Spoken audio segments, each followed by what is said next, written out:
Ma'am ये जिस भी आयुर्वेदा डॉक्टर के पास जाओ ये वात पित्त कफ शब्द बड़ा यूज करते हैं। आप जरा इसको सरल भाषा में बता पाएंगे कि ये क्या होता है? चलिए बात करते हैं वात पित्त कफ के बारे में, जो कि आयुर्वेद का एक बेस है।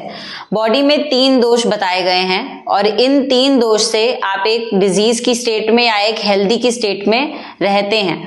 अगर आपने कुछ ऐसे निदान का सेवन करा जो ये 3 दोषों को पसंद नहीं है या इनको बहुत ज्यादा पसंद है, तो उनकी या तो कमी हो जाएगी या बढ़ जाएंगे और तभी आपको एक बीमारी लगेगी।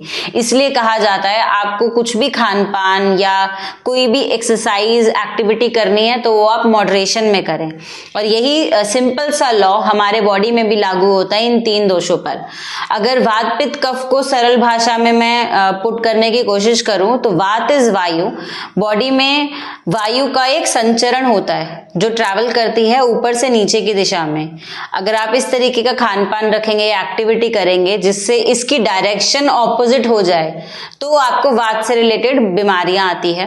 जैसे आपको पेन बना रहेगा, आपको कॉन्स्टिपेशन में प्रॉब्लम आएगी, आपको पीरियड्स में प्रॉब्लम आएगी, आपको बॉडी में बहुत ज्यादा ड्राइनेस महसूस होगी, आंखों में ड्राइनेस महसूस होगी, कभी तो आपको भूख बहुत तेज लगेगी, कभी आपको नहीं लगेगी। तो ये कॉमन सिम्टम्स है जो कि वात के बिगड़ने पे नजर आते हैं।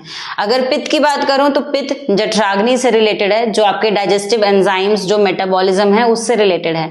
तो अगर आपको कभी लगे कि आप खाना खाने पे जब बैठे हैं तो आपकी स्पीड बहुत तेज है, आपको आपके फूड पे आपकी हंगर पे कंट्रोल नहीं है, आपके बाल बहुत जल्दी सफेद हो रहे हैं या आपको स्किन डिजीज बहुत इजीली हो जाती है, आपको क्रोध बहुत आता है, आपको पसीना बहुत आता है, जहां पर भी हीट और मेटाबॉलिज्म से रिलेटेड सिम्टम्स है ये पित्त को दर्शाते हैं।